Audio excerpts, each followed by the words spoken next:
Lo 9, por favor.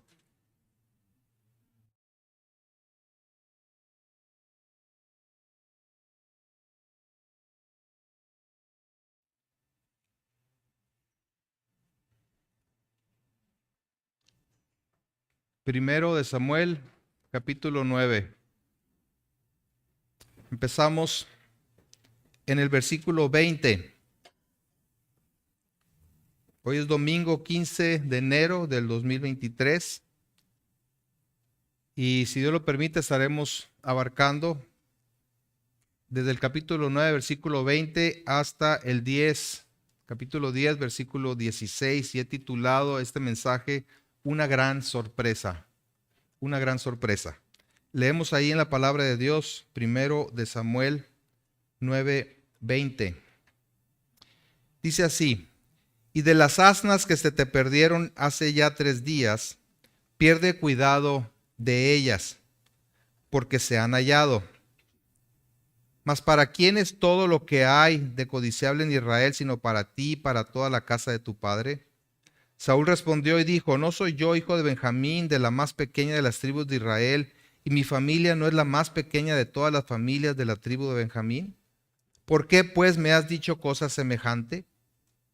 Entonces Samuel tomó a Saúl y a su criado, los introdujo a la sala y les dio lugar a la cabecera de los convidados, que eran unos 30 hombres. Y dijo Samuel al cocinero: trae acá la porción que te di, la cual te dije que guardases aparte.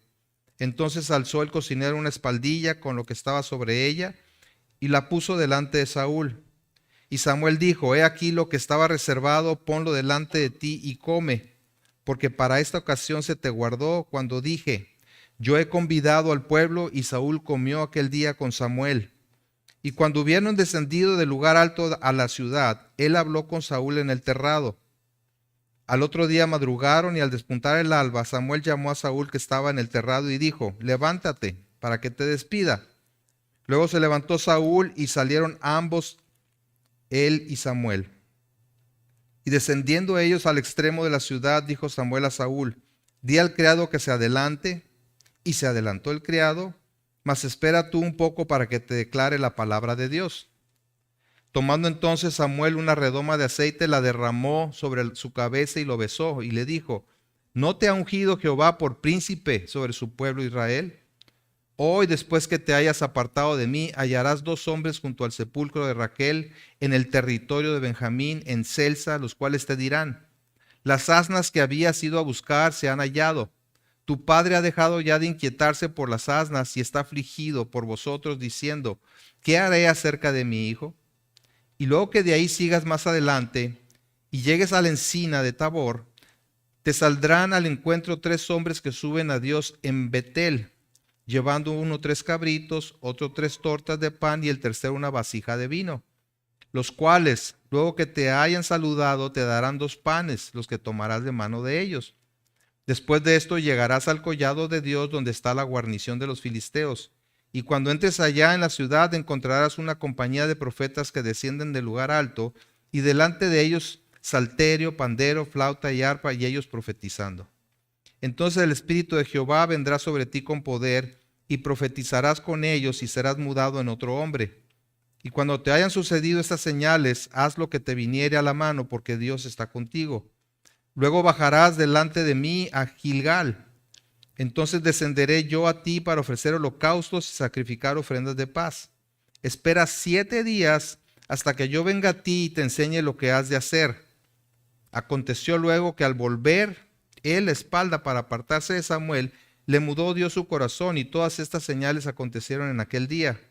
Y cuando llegaron allá al collado, he aquí la compañía de los profetas que venía a encontrarse con él, y el Espíritu de Dios vino sobre él con poder y profetizó sobre ellos. Y aconteció que cuando todos los que le conocían antes y vieron que profetizaba con los profetas, el pueblo decía el uno al otro: ¿qué le ha sucedido al hijo de Cis?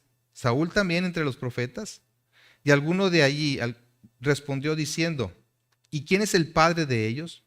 Por esta causa se hizo proverbio: ¿también Saúl entre los profetas? Y cesó de profetizar y llegó al lugar alto. Un tío de Saúl dijo a él y a su criado: ¿a dónde fuisteis?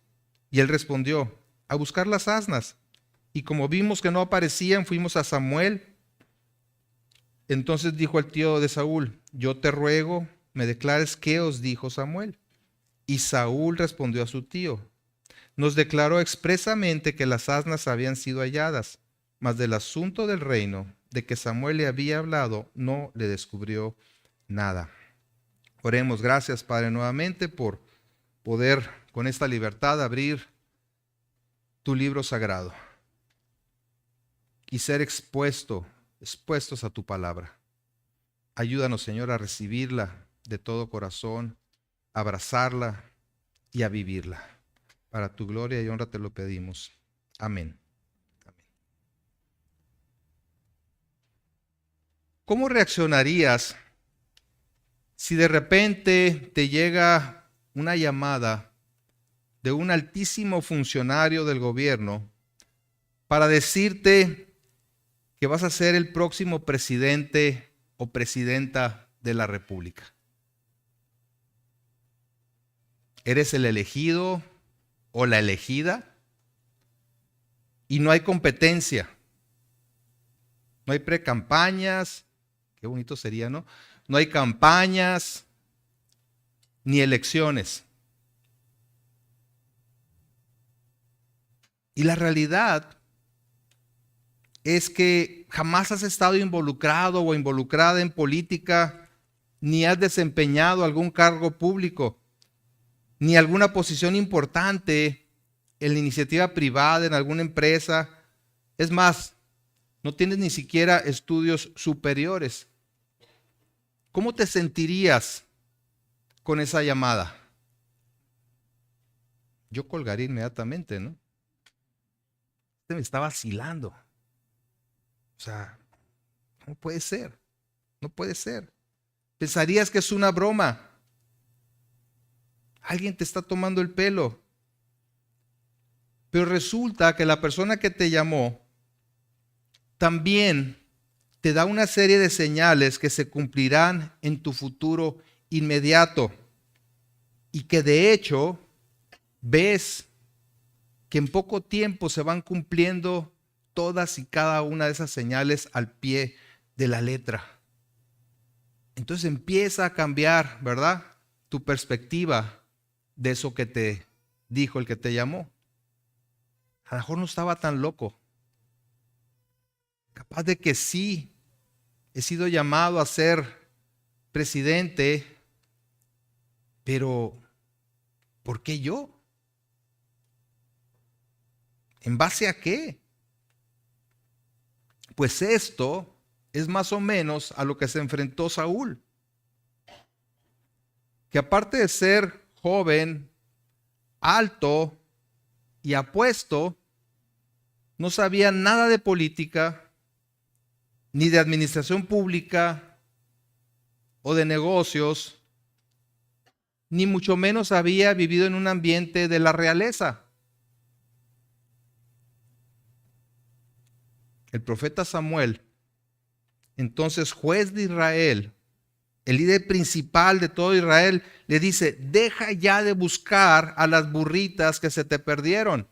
¿Recuerdan que Saúl y su criado habían ido a ver a Samuel como vidente para que les ayudara a encontrar las asnas que se habían perdido? Bueno, Samuel le dice: ya, deja de buscarlas. Ya fueron allá, no te preocupes, pero te tengo noticias. Vas a ser el primer rey de Israel. Ja, ja, ja. ¿Qué otra reacción pudo haber tenido Saúl? Vimos anteriormente que en la providencia de Dios, Saúl fue dirigido precisamente a un encuentro con el profeta Samuel con otro asunto, el de las burritas. Y en lugar de tratar ese asunto, Samuel invitó a Saúl a su casa para decirle que sería el rey que el pueblo de Israel tanto deseaba.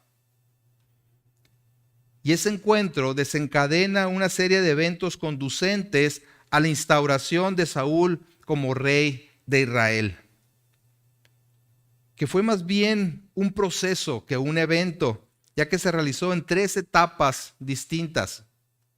La primera etapa la elección y confirmación del rey de manera privada. Samuel le comunica que ha sido elegido y vamos a ver que lo unge como nuevo rey, pero hasta ahí de manera privada. En segundo lugar, viene la proclamación pública del rey. Presenta a Saúl como el nuevo rey de Israel. Y en tercer lugar viene la investidura del rey. O sea, ya por decir así, la coronación del rey. Hoy veremos la primera de estas etapas, que es la elección y confirmación privada de Saúl como rey. Y en esta primera etapa Samuel le comunicó a Saúl que había sido elegido por Dios para ser el rey. Lo ungió como rey de manera privada y le dio 3 señales de confirmación de esa designación. Y yo espero que al considerar este trascendental evento, meditemos en la soberanía de Dios en la elección, habiéndonos escogido en Cristo desde antes de la fundación del mundo, no por algún mérito o algo de nuestra parte, sino por el puro afecto de su voluntad. En Cristo Él nos santificó, nos escogió, nos dio un nuevo corazón y a su Espíritu Santo para capacitarnos y guiarnos hasta la glorificación. Veamos en primer lugar el anuncio de su elección. Cuando Saúl salió junto con su criado a buscar a las asnas, jamás se imaginó que regresaría a su casa como el nuevo y primer rey de Israel. En ese encuentro sucedieron 2 cosas que dejaron perplejo a Saúl. La primera fue la promesa que recibió en forma de pregunta. En el versículo 20 dice: y de las asnas que te perdieron hace ya 3 días, pierde cuidado de ellas. Esto le dice Samuel: ya olvídate de las burritas, ¿sí? Ya se hallaron. Mas ¿para quién es todo lo que hay de codiciable en Israel sino para ti y para toda la casa de tu padre? Es decir, Samuel le hace ver que él y su familia son parte de lo que Israel desea, o sea, un rey que los gobierne. Ese era el deseo del pueblo. Dios les concede ese deseo, muy a pesar de Samuel. Y ante esta declaración, Saúl responde con evidente sorpresa. En el versículo 21, Saúl respondió y dijo: ¿no soy yo hijo de Benjamín, de la más pequeña de las tribus de Israel? Y mi familia no es la más pequeña de todas las familias de la tribu de Benjamín. ¿Por qué pues me has dicho cosa semejante? O sea, perplejo, Saúl dice: ¿quién soy yo? ¿O quién es mi familia para que tengamos esta distinción? Samuel, seguramente te estás equivocando. Soy parte de una pequeña familia de la tribu más pequeña de Israel. ¿Cómo es que de entre nosotros puede surgir un rey? Obviamente, Saúl ignoraba que Dios puede escoger a lo más necio del mundo para avergonzar a lo fuerte. De hecho, el mismo pueblo de Israel, dice la palabra de Dios, era un pueblo insignificante que Dios escogió para mostrar su gloria. No por ser numeroso, no por ser importante. Dios escogió a Israel como su pueblo para mostrar su gloria.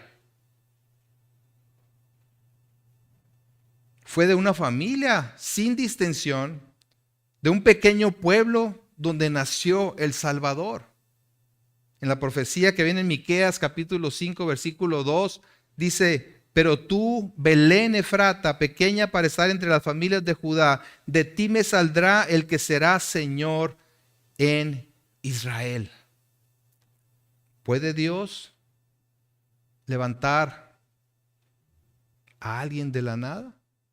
Por supuesto. La segunda sorpresa que para Saúl fue la forma en que recibió el trato especial de huésped de honor en la casa de Samuel. Versículo 22 dice: entonces Samuel tomó a Saúl y a su criado, los introdujo a la sala y les dio lugar a la cabecera de los convidados, que eran unos 30 hombres. Y dijo Samuel al cocinero: trae acá la porción que te di, la cual te dije que guardases aparte.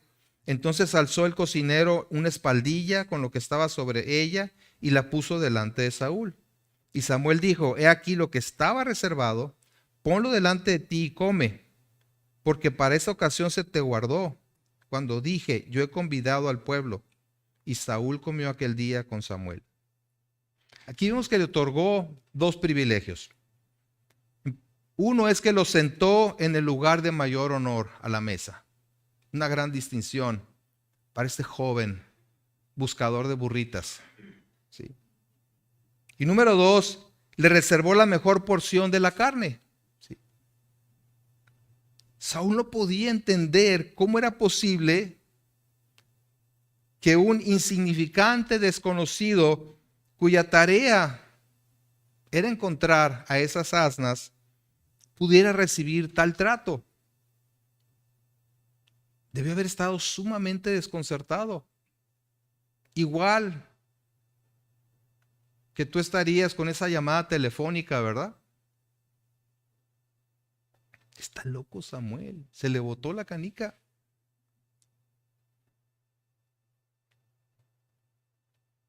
Pero tuvo que esperar hasta que llegaron a la casa de Samuel para tener un poco más de información.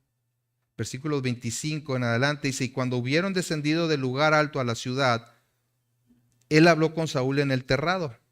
Al otro día madrugaron, y al despuntar el alba, Samuel llamó a Saúl, que estaba en el terrado, y dijo: levántate para que te despida.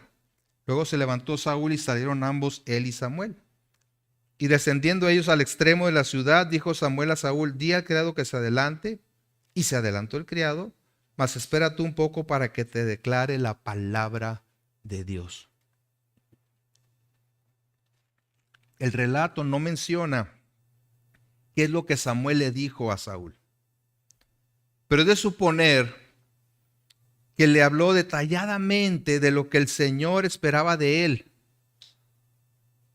Pues en el versículo 16 del capítulo 10, hace una referencia al respecto. Ahí en 1 Samuel 10:16 le dice: y Saúl respondió a su tío: no nos declaró expresamente que las asnas habían sido halladas, mas del asunto del reino de que Samuel le había hablado, no le descubrió nada. En esa plática privada que tuvo Samuel con Saúl, le habló de los asuntos, el asunto del reino, que es lo que Dios esperaba de él, ¿verdad? ¿A qué había sido llamado? El pueblo quería un rey y Dios había determinado otorgarles lo que pedían. Y el escogido era precisamente Saúl. Solo podemos imaginar la gran sorpresa para él. ¿Yo? ¿El rey? Nuevamente, Samuel. En serio, Samuel, no me estés tomando el pelo. Te estás volviendo loco. Pues para que no quedara duda de que iba en serio, de que Samuel estaba hablando de parte de Dios, procede a ungirlo como el nuevo rey de manera privada, y además le anticipa 3 cosas que sucederían y que al cumplirse respaldarían el anuncio del profeta. Vemos entonces la unción del rey. Primero le comunica que él es el elegido, ahora lo unge como rey. Versículo 1 del capítulo 10 dice: tomando entonces Samuel una redoma de aceite, o sea, un pequeño recipiente con aceite de oliva, la derramó sobre su cabeza y lo besó y le dijo: ¿no te ha ungido Jehová por príncipe sobre su pueblo Israel? La unción con aceite de oliva era una práctica para consagrar a personas, inclusive lugares, para servir a Dios, como los sacerdotes y los utensilios del tabernáculo. Samuel le dio un beso en señal de respeto y felicitación por su designación, confirmando la voluntad de Dios. O sea, en ese caso, Samuel había sido mayor en jerarquía, en importancia, como líder de Israel que Saúl, pero a partir de ese momento de que lo unge, ya las cosas son diferentes. Samuel toma un papel menor y dice, ahora tú eres el rey, y lo besó. ¿Sí? En señal de respeto ante su rey. Y claro, Samuel es el que lleva a cabo la ceremonia, pero el Señor es quien confiere la designación y da la autoridad. Por eso le dice, ¿no te ha ungido Jehová por príncipe sobre su pueblo Israel?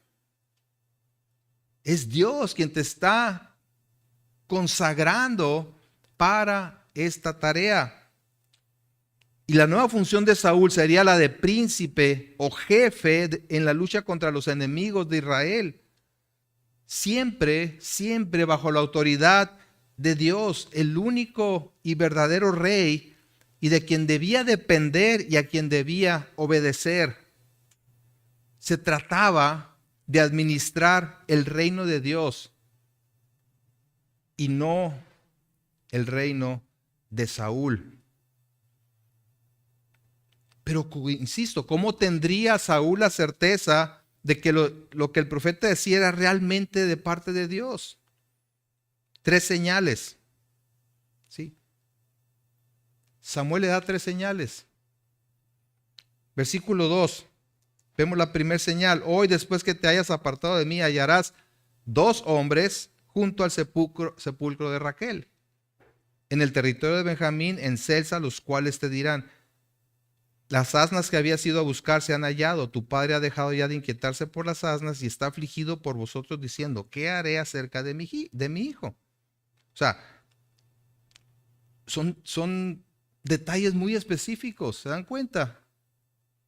2 hombres en un lugar determinado junto al sepulcro de Raquel y te van a decir esto.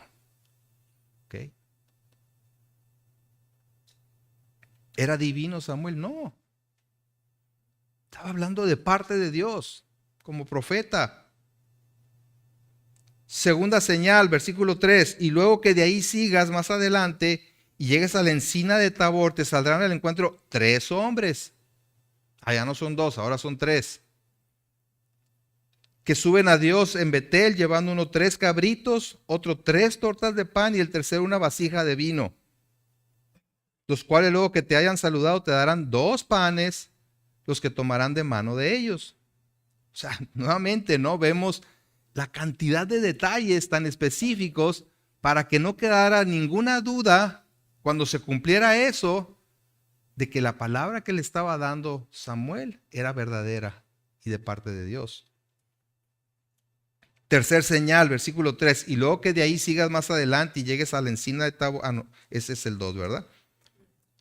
El 5. Después de esto llegarás al collado de Dios, donde está la guarnición de los filisteos, o sea, el campamento de los filisteos. Y cuando entres allá en la ciudad, encontrarás una compañía de profetas que descienden del lugar alto, y delante de ellos salterio, pandero, flauta y arpa, y ellos profetizando. Esta compañía de profetas era un grupo perteneciente a una escuela probablemente instituida por el mismo Samuel, y en donde se les enseñaba la ley y los salmos con música instrumental, que aquí y en otros pasajes como Primera de Crónicas 25 es llamada profetizar. Proclamaban la palabra de Dios. ¿Sí? Proclamaban la palabra de Dios y tocaban instrumentos.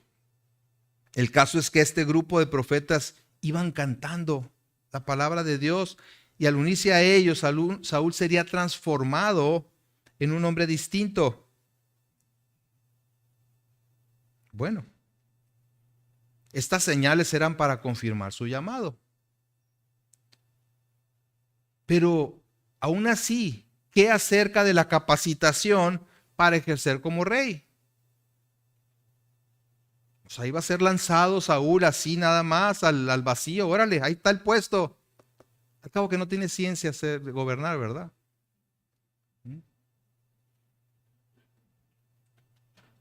Así es que Samuel completa o complementa esta instrucción dándole la promesa de la presencia del Espíritu Santo sobre él. Vemos en cuarto lugar la promesa de la capacitación poderosa de Saúl. Fue la elección, la unción, señales y ahora le promete dones para cumplir con la tarea.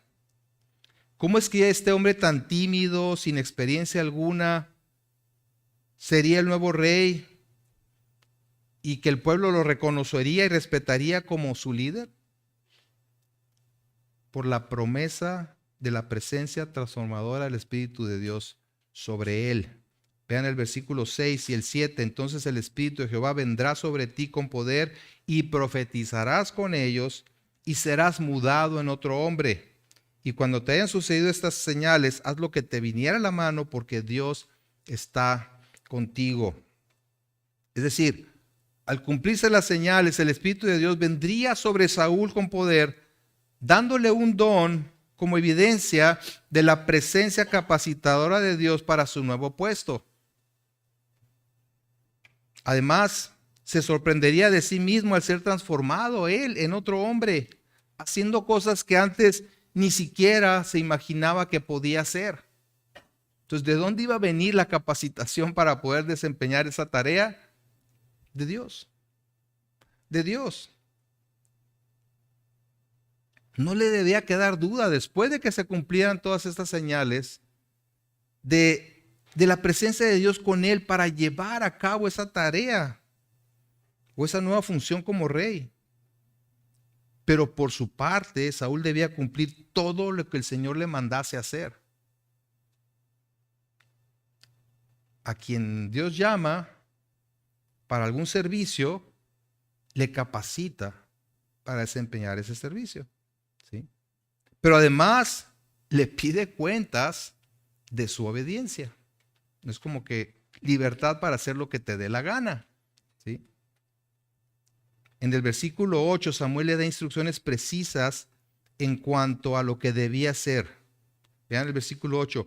Luego bajarás delante de mí a Gilgal, entonces descenderé yo a ti para ofrecer holocaustos y sacrificar ofrendas de paz. Espera 7 días hasta que yo venga a ti y te enseñe lo que has de hacer. ¿Sí? Ok. Vas a quedar impresionado al cumplirse todas estas señales y al sentirte tú ahora con otra capacidad para hacer las cosas. Pero ¿sabes qué? Espérate. No arranques. Espérame. Vamos a hacer lo que corresponde. Adorar a Dios juntos y luego te voy a enseñar lo que debes de hacer. ¿Sí? Saúl no actuaría por su cuenta. La condición más importante de cualquier siervo de Dios es su disposición a seguir la voluntad de Dios. ¿Sí? Lamentablemente, la desobediencia de Saúl lo llevaría en poco tiempo a ser desechado como rey un poco más adelante. ¿Sí? El poder y los dones que Dios confiere no son para uso o satisfacción personal, ni para lucirse como si por algún mérito particular se le hubieran conferido. Más bien es para cumplir las tareas que Dios mismo asigna y para dar testimonio de la obra poderosa de Dios. ¿Qué méritos tenía Saúl para ser escogido como rey? ¿Qué credenciales tenía para ser un candidato a rey? Ninguna. Bueno, pero hasta este momento todo consistía en promesas. Samuel le dijo lo que iba a suceder, pero no había sucedido. ¿Sí? Y de no cumplirse, dejarían a Samuel como un falso profeta y a Saúl, pues posiblemente alborotado y decepcionado. Pero la realidad es que las señales se cumplieron al pie de la letra. Vemos en quinto lugar el cumplimiento de las señales. Vamos al versículo 9. Aconteció luego que al volver él la espalda para apartarse de Samuel, le mudó Dios su corazón y todas estas señales acontecieron en aquel día. Y cuando llegaron allá al collado, he aquí la compañía de profetas que venía a encontrarse con él, y el Espíritu de Dios vino sobre él con poder y profetizó entre ellos. Las señales se iban cumpliendo una a una, confirmando así las palabras del profeta y generando en Saúl esa certeza de lo que Dios había dispuesto a hacer a través de él. Y esto era muy importante porque, insisto, de no haberse cumplido cada una de estas señales, Samuel hubiera quedado como un falso profeta. Y obviamente la elección de Saúl quedaría en duda. ¿Sí? ¿Qué pasaba con los falsos profetas? Vamos a Deuteronomio 18:20.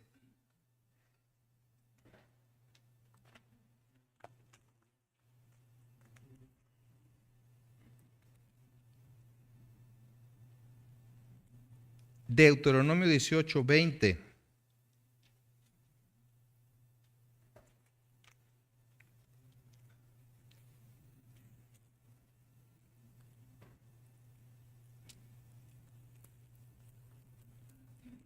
Dice, el profeta que tuviera la presunción de hablar palabra en mi nombre, a quien yo no le haya mandado hablar, o que hablar en nombre de dioses ajenos, el tal profeta morirá.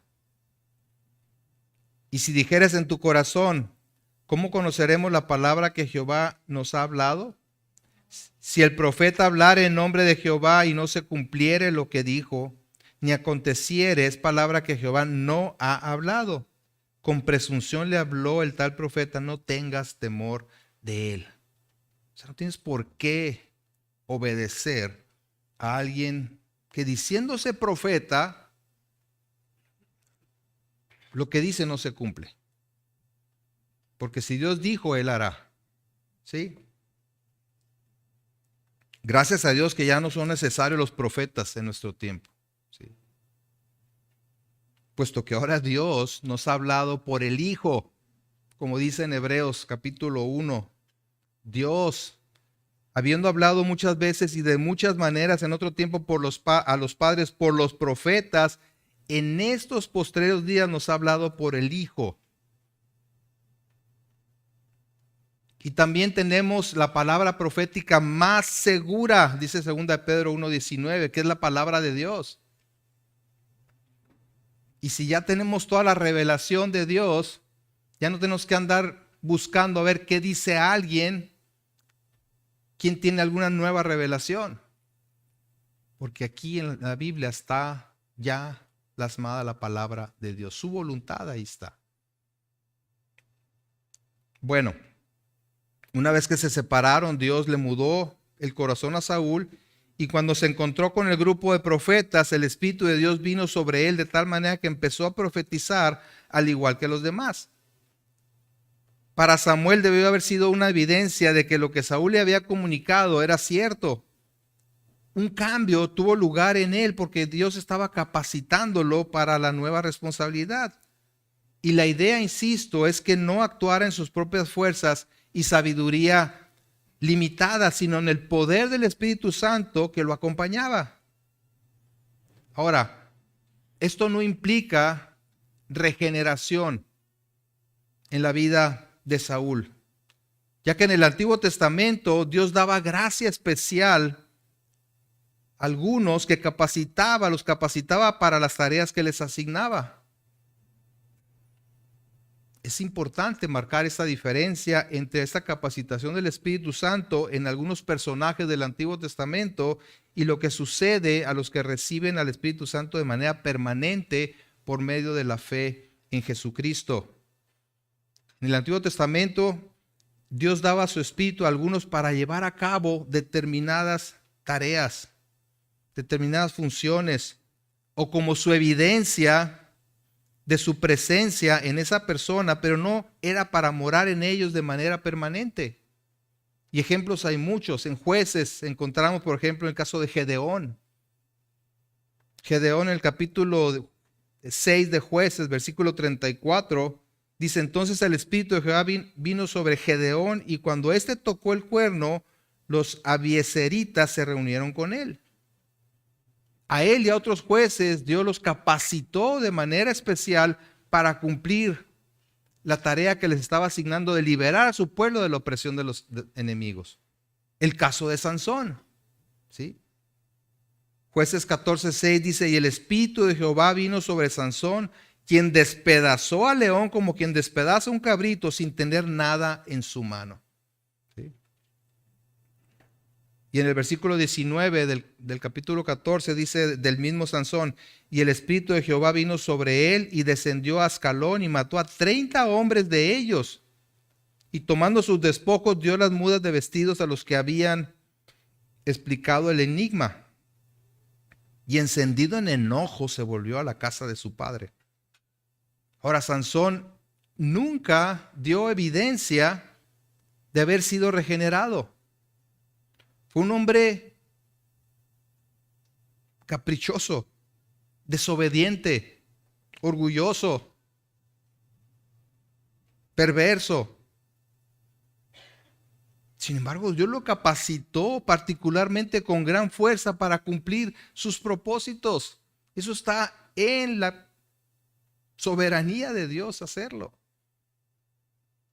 Y lo mismo podemos afirmar de Saúl, quien a pesar de haber recibido ese empoderamiento del Espíritu Santo, no fue obediente y eventualmente Dios lo rechazó y el Espíritu de Dios se retiró de él.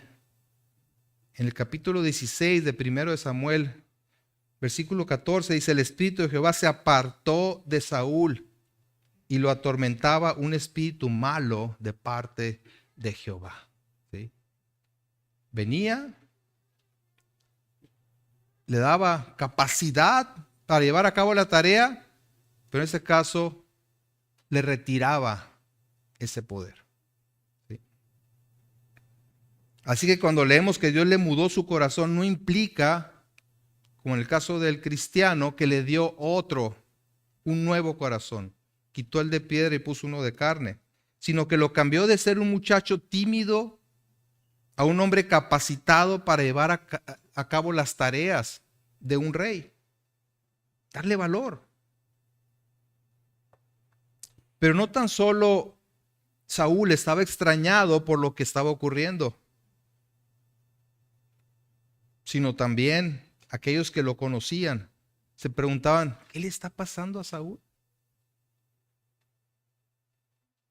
Versículo 11, regresamos ahí a 1 de Samuel 10, y dice, aconteció que cuando todos los que le conocían antes vieron que profetizaba con los profetas, el pueblo decía el uno al otro, ¿qué le ha sucedido al hijo de Cis? ¿Saúl también entre los profetas? ¿Sí? Y alguno de ahí respondió diciendo, ¿y quién es el padre de ellos? Por esta causa se hizo proverbio, ¿también Saúl entre los profetas? Y esto nos habla del asombro generalizado. Pues conocían a Saúl, ese muchachito, bueno, pues sí, muchachote, ¿no? Alto, hermoso, pero que era, pues que no figuraba.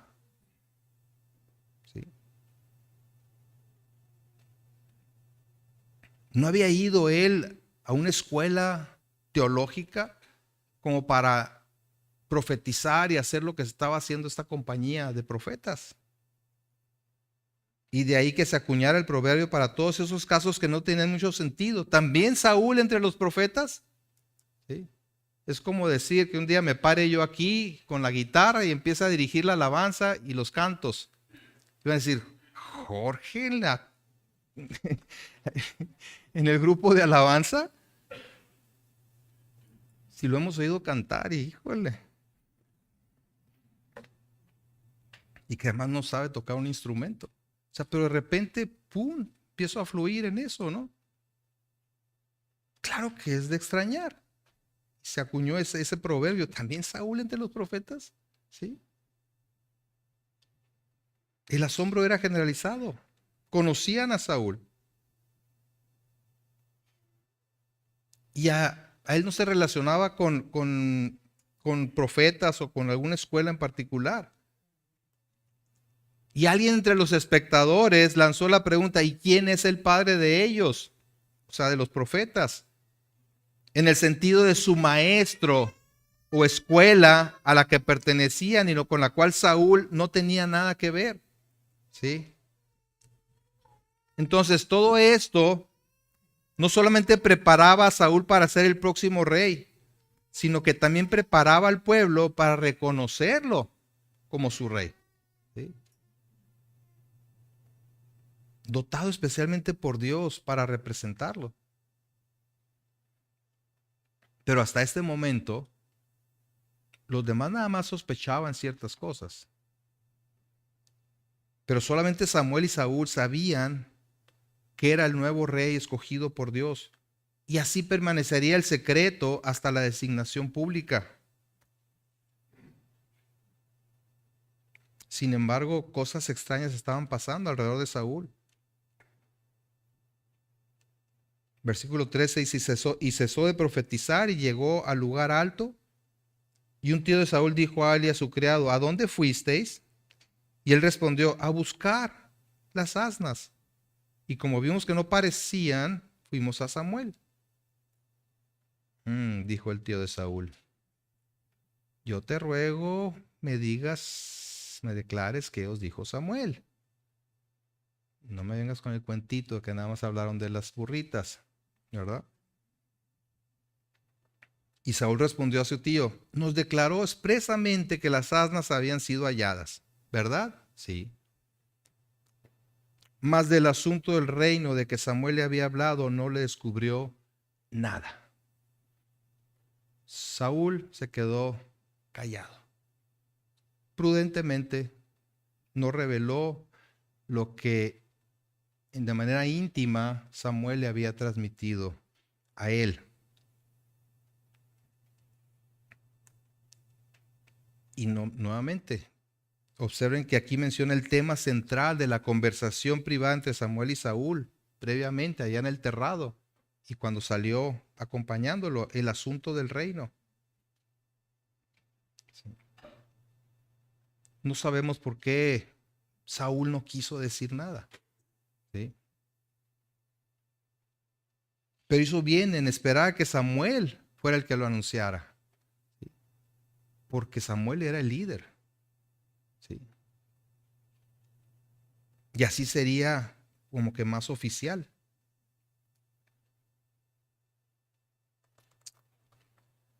Como conclusión, con todo lo que Samuel experimentó, era de esperarse que estuviera convencido de la elección de Dios para ser el nuevo rey. Tenía las evidencias que demostraban que el profeta hablaba de parte de Dios y de que no estaría solo ni a la deriva en la tarea. Sin duda el Espíritu de Dios vino sobre él con poder, mismo que estaría con él para ayudarle durante su reinado, si tan solo lo creía y actuaba en dependencia del Señor. Sabemos, porque conocemos el desenlace de la historia, que no actuó en dependencia del Señor, sino en su propia prudencia. Y eso le costó la chamba, ¿verdad? Pero ¿qué en cuanto a ti y a mí? Seguramente 99.9% de nosotros no vamos a recibir nunca esa llamada que les comenté al principio, ¿verdad? A menos que realmente sea un timador.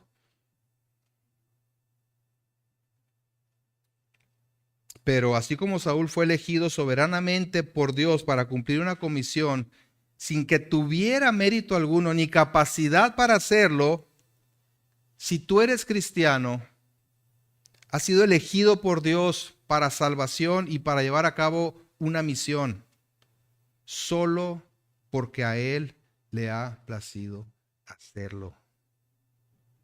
Sin que haya ningún mérito de tu parte, ninguna capacidad, algo que haya visto Dios en ti que dijo, este me va a servir porque, wow, es muy diestro en esto o aquello.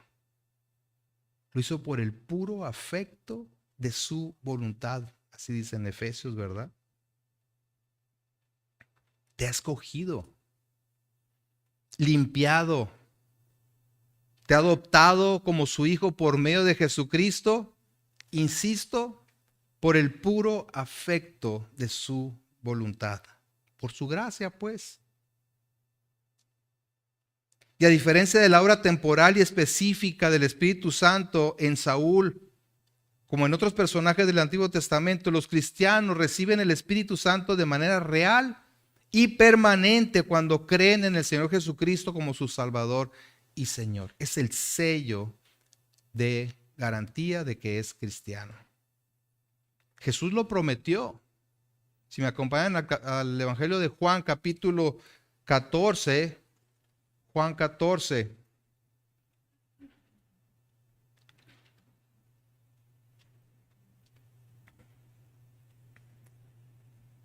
Versículo 15.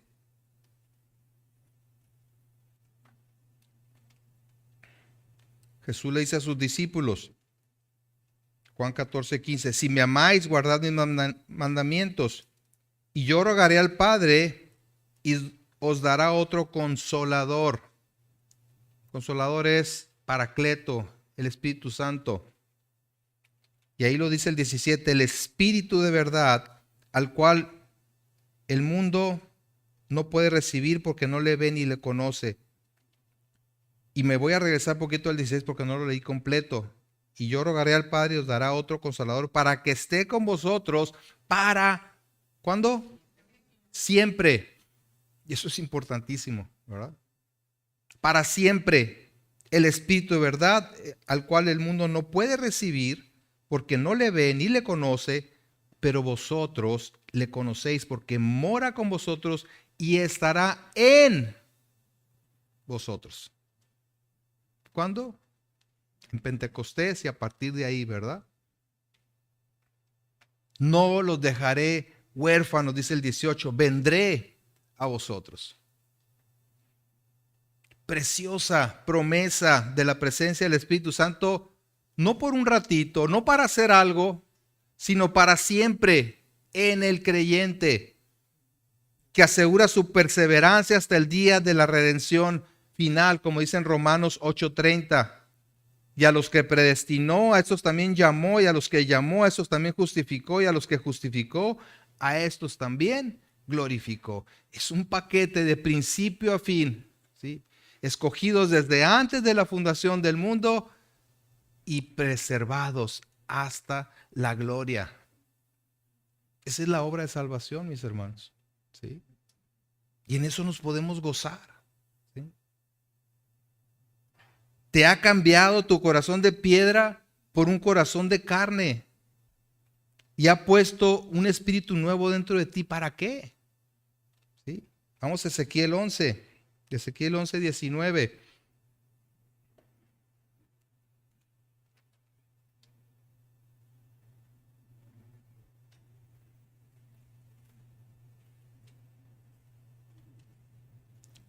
Ezequiel 11, 19 dice, y les daré un corazón y un espíritu nuevo pondré dentro de ellos, y quitaré el corazón de piedra del medio de su carne y les daré un corazón de carne. Versículo 20, para que anden en mis ordenanzas y guarden mis decretos y los cumplan, y me sean por pueblo y yo sea ellos por Dios.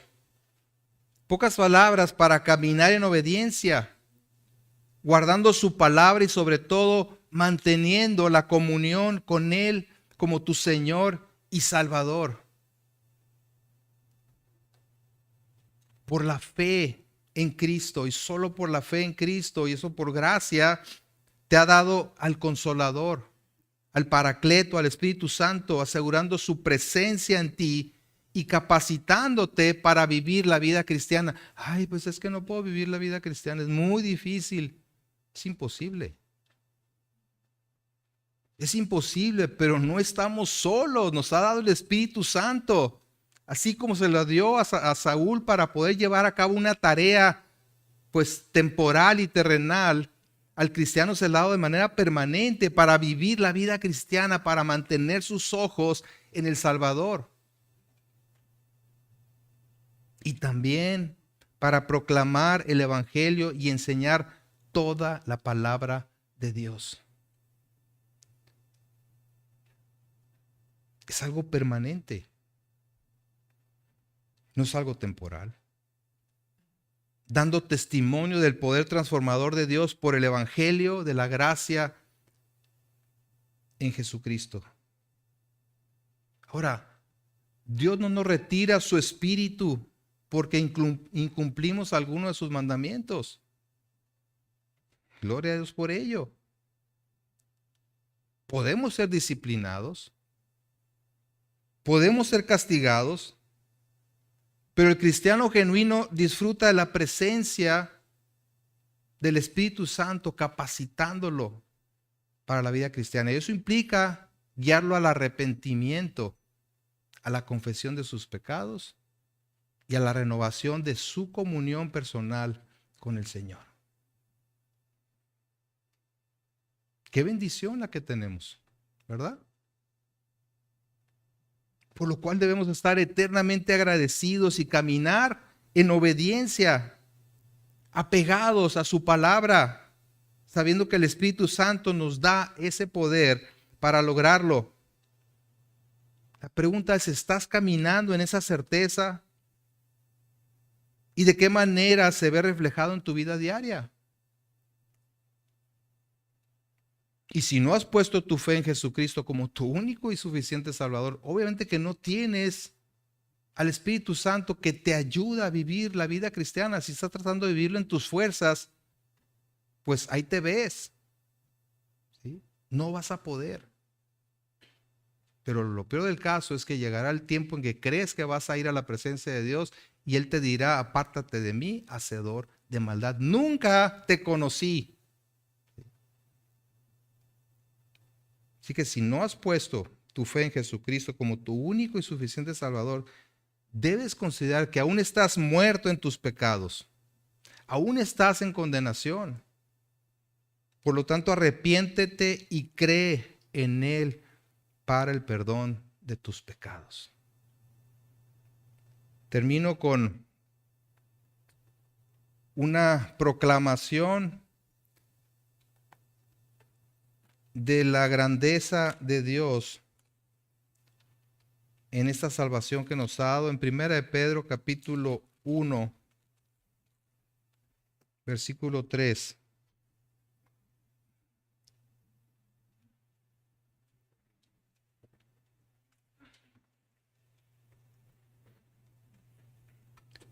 Primera de Pedro 1:3.